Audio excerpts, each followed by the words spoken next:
জিম্বাবুয়ের বিপক্ষে আজ ছিল মান বাঁচানোর লড়াই। মেহেদী হাসান মিরাজরা অবশেষে নিজেদের মান বাঁচিয়েছেন, কিন্তু এই সিরিজ থেকে বাংলাদেশের প্রাপ্তি কী, সব নিয়ে আমরা আলোচনা করবো আমাদের ইন্ডিপেন্ডেন্ট টেলিভিশনের বিশেষ প্রতিনিধি মাঝারুল ইসলামের সঙ্গে। মাঝার, বাংলাদেশ তো হোয়াইট হাউসটা এড়ালো, কিন্তু এই সিরিজ থেকে প্রাপ্তিটা কী? প্রাপ্তি ওই হোয়াইট ওয়াশ এড়ানোটাই, এছাড়া তো প্রাপ্তি দেখা যায় না। আপনি খেয়াল করে দেখেন, যে ব্যাটারদের উপর ভরসা ছিল তারা ভালো করতে পারেননি। একটা 50 করেছেন, একটা 97 করেছেন তামিম, কিন্তু বড় ম্যাচে তাকে খুঁজে পাওয়া যায় না। এটা খুবই দুঃখের একটা বিষয়। 23 সালে অভিষেক হয়েছে, এরপরে একের পর এক বড় বড় আসরে খেলেছেন, কিন্তু বড় ম্যাচে দেখা যায় না। প্রথম ম্যাচে ভালো করতে পারতেন, দ্বিতীয় ম্যাচে ম্যাচ জিতাতে পারতেন, সেটা করতে পারেননি। সেটা অবশ্যই ব্যাড লাক। সৌম্য সরকার কামব্যাক করেছেন, 2টা ম্যাচ খারাপ করেছেন, সবশেষ 6 ম্যাচে 50 নেই, সেখান থেকে অবশ্যই একটা 50 দেখা কিন্তু পেলেন। এছাড়া হতাশাই বেশি। দেশের বাইরে আপনি 141 রান চেজ করতে পারেননি, 247 রান চেজ করতে পারেননি, এবং এমন সময় আপনি গিয়েছেন যেখানে চেজ করতে পারতেন, একেবারেই পারতেন, জয় আসতো। এখানে 1-0 না হয়ে 3-0 হতে পারতো, সেটা বাংলাদেশের করতে পারেনি। প্রাপ্তির খাতায় আমি খুব একটা বিষয় রাখবো না। এই যে 50 করেছেন সৌম্য, 50 করেছেন তামিম, এটাকে আমি খুব বেশি বড় করে দেখতে চাই না। যদি ক্রুশিয়াল মোমেন্টে করে ম্যাচ জিতেতেন তাহলে তো বড় করে দেখতাম। তবে হ্যাঁ, একটা স্বস্তি যে বাংলাদেশ দল হোয়াইট ওয়াশ হয়নি। 25 বছর পর হোয়াইট ওয়াশ হতো ওদের এগেনস্টে, সেটা হয়নি, এবং টি-20 সিরিজের আগে একটা জয় এসেছে, সেটা বড় একটা বিষয়। সব কিছু মিলিয়ে হ্যাঁ, জয়টা উজ্জ্বল করতে পারি, কিন্তু এখানে অবশ্যই পুরো সিরিজে হতাশা বেশি থাকছে। বাংলাদেশের পেসাররা 3 ম্যাচেই দুর্দান্ত পারফরমেন্স করেছেন, বিশেষ করে তাসকিন আহমেদ, আজ যেমন শরীফুল ইসলাম পারফরমেন্স করেছেন। পুরো সিরিজে পেসাররা নিজেদের দাপট দেখিয়েছেন, কিন্তু একটি কনসার্নের বিষয় থেকে যায়, মেহেদী হাসান মিরাজের সঙ্গে রিশাদ হোসেন নাকি তানভীর ইসলাম। মাঝার, সামনে তো বিশ্বকাপ, বেশি দিন নেই, 2027 বিশ্বকাপ, আর 1 বছরও কম সময় বাকি। বাংলাদেশের পেস অ্যাটাকটা অনেকটাই সেটেলড, কিন্তু স্পিন অ্যাটাকে মেহেদী হাসান মিরাজের সঙ্গে স্থায়ী স্পিনার হিসাবে কাকে দেখছেন? এই সিরিজে তো রিশাদ তেমন ভালো করতে পারেন। না, দেখুন, আপনি যেটা বললেন, আমি বোলারদের নিয়ে কথা বলিনি, কারণ বোলাররা ভালো করে, এমন ভালো দেশেও করেছে, দেশের বাইরেও করেছে। ওটাই প্রাপ্তি হিসেবে দেখছি না, তাদের ধারাবাহিকতা এটা। ব্যাটাররা হতাশ করেছেন। আর আপনি যেটা বললেন, এটা খুবই ক্রুশিয়াল একটা কোশ্চেন। মিরাজ ক্যাপ্টেন ছাড়া ওখানে প্রত্যেকটা ম্যাচে জায়গা আশা করেন কিনা সেটা বড় বিষয়। আমি এর আগে অনেকবার বলেছি যে দেশের মাটিতে আপনি মিরাজকে খেলাতে পারেন, প্রত্যেকটা ম্যাচে চোখ বন্ধ করে খেলাতে পারেন, তাও খেলাতে পারেন বলছি, কিন্তু দেশের বাইরে আপনি মিরাজকেই সব ম্যাচ খেলাবেন কিনা, মানে সেই সেই ক্যালিবার, সেই স্কিল মিরাজে আছে কিনা ব্যাটসম্যান হিসেবে এবং বোলার হিসেবে। দেখুন, শেষ ম্যাচে মনে হয় 7 ওভারে 42 রান বা ভালো রান দিয়েছেন, মানে ভালো রান দিয়েছেন, এবং সেটা হয়তো বা আরও ভালো করতে পারতেন। দ্বিতীয় ম্যাচে ভালো বল করেছেন, প্রথম ম্যাচে পেসাররা ভালো করেছেন, সেখানেও কন্ট্রিবিউট করেছেন, কিন্তু সব ম্যাচে আপনি খেলাবেন কিনা এটা বড় একটা প্রশ্ন। এবং তার সাথে আর যে কথা বলছেন, কারণ তাকে রাখতেই হচ্ছে, আপনি রিশাদকে খেলাবেন নাকি তানভীরকে খেলাবেন? তানভীরকে আজকে খেলানো হয়েছে, 2টা বিগ উইকেট নিয়েছেন। আপনি দেখেন, মনে হয় কায়ার উইকেটটা নিয়েছেন, এবং সেখানে সেকেন্ডার রাজার মনে হয় উইকেটটা নিয়েছেন, বা বিগ 2টা উইকেট নিয়েছে।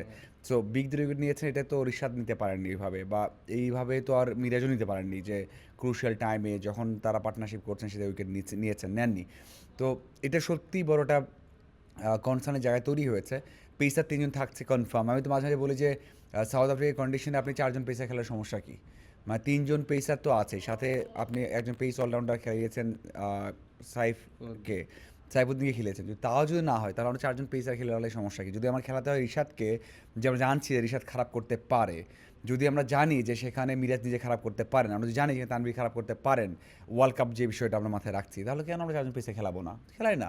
কারণ 4 জন পেসার তো ধারাবাহিক, সেখানে তাসকিন, মুস্তাফিজ, শরীফুল, হাসান মাহমুদকে নিয়ে আসেন, অথবা সবশেষ মুস্তাফিজ, রানাকে খেলান, তাই না? 4টা খেলার সমস্যা কী? আপনি দেখেন, প্রথম ম্যাচে বাংলাদেশ যখন হেরেছে 70 রানে 8 উইকেট ছিল জিম্বাবুয়ের, সেখানে আমরা পেসারকে সরিয়ে দিয়ে আমরা মিরাজ বল করালাম রিশাদকে, আমরা কোটা শেষ করলাম, রান বেশি করালাম, তারা আরও 71 রান করলো পরের 2 উইকেট নিয়ে, এবং বাংলাদেশ ম্যাচটা হেরে গেল। যদি ওখানে একজন পেসার থাকতো, পেসার ওভার শেষ করতো, তাহলে তো 100 মধ্যে অল আউট হয়ে যেত, বাংলাদেশ ম্যাচ জিততো। তো এই বিষয়গুলো অবশ্যই চিন্তার বিষয় আছে। আমার মনে হয় বাংলাদেশ দলের 2 একজন ব্যাটার ছাড়া পুরোটা টিম নিয়ে চিন্তা করতে হবে। আপনি বললেন না যে কনসার্নের জায়গা, আমার মনে হয় পুরোটা দলই কনসার্ন আছে। আপনি সৈকত 2টা ম্যাচ ভালো করে খেলেছেন দেশের মাটিতে, অস্ট্রেলিয়া এগেনস্টে 3টা ম্যাচ ভালো করেছেন, এরপরে তো আর ভালো করতে পারেননি। আবার হ্যাঁ, সোহান ভালো করছেন, সোহান আবার জায়গা ছেড়ে দিবেন যখন লিটন ব্যাক করবেন।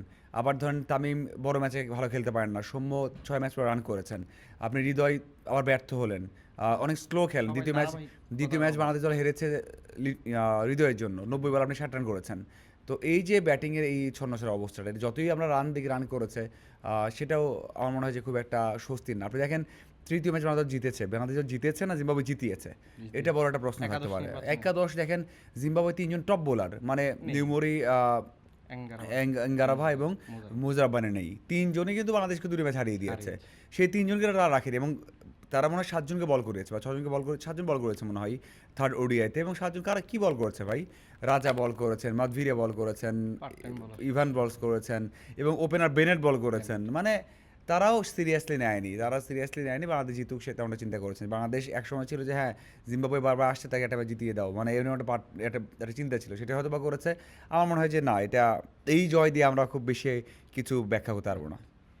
বাংলাদেশের ওয়ানডে বিশ্বকাপ সামনে রেখে একটি বড় প্রশ্ন দাঁড়িয়েছে মেহেদী হাসান মিরাজ, তার অধিনায়কত্বে কি ওয়ানডে বিশ্বকাপ পর্যন্ত বিসিবি রাখবে কিনা। বাংলাদেশের এওএ সিরিজগুলোতে আমরা সফলতার দেখা পাচ্ছি না একটি লম্বা সময় ধরে। মাঝার আপনার কি মনে হয় 2027 বিশ্বকাপের আগে মেহেদী হাসান মিরাজের একটা লিটমাস টেস্টই বলা চলে এওএ সিরিজগুলো? অস্ট্রেলিয়াতে টেস্ট খেলবেন, কিন্তু ওডিআইতে আবার ইন্ডিয়া আসার একটা সম্ভাবনা রয়েছে, দেশের মাটিতে খেলা, কিন্তু এওএ সিরিজগুলোতে একটি কনসার্ন থেকে যাচ্ছে। মেহেদী হাসান মিরাজ কি তারা অধিনায়কত্ব বিশ্বকাপ পর্যন্ত থাকতে পারবে কিনা? এটা খুবই কঠিন একটা প্রশ্ন। তামিম ইকবাল তো বলে দিয়েছেন থাকবেন তিনি, বিসিবি সভাপতি। এবং দেখুন, একটা জায়গা খুবই গুরুত্বপূর্ণ, আপনি মিরাজকে ধরে রাখতে পারেন, মিরাজ ধরে থাকবেন, মিরাজ সবগুলো ম্যাচ খেলবেন কিনা আমি সব সময় কনসার্নে থাকি। আপনি অস্ট্রেলিয়া এগেনস্টে মিরাজের এই বল কোনো কাজে লাগবে না আমার।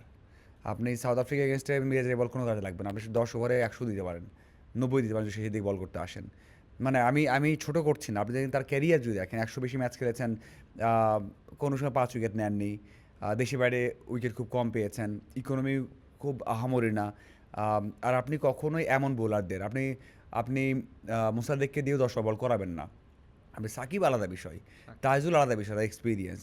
তাইজুলেরও মনে হয় 5 উইকেট আছে, মানে ভালো বোলিং আছে, কিন্তু মিরাজের তো সেই উইকেট নেই। সো ক্যাপ্টেন ছোটো করা যাবে না, ছোটো করা ঠিকও না, আত্মবিশ্বাস দেওয়া উচিত আমাদের। তারপরে বলবো যে যারা বাস্তবতা বোঝে তাদেরও বোঝা উচিত যে যদি ওডিআই বিশ্বকাপ চিন্তা করি আমরা, সেখানে যদি বড় বড় দলের বিপক্ষে খেলতে হবে তখন মিরাজ সবটা ম্যাচে স্টার্ট করবেন না। আপনি 3জন পেসার যদি খেলান, একজন পেস অলরাউন্ডার খেলান অথবা 2জন স্পিনার খেলান, সেখানে লেফটি একজন থাকবে।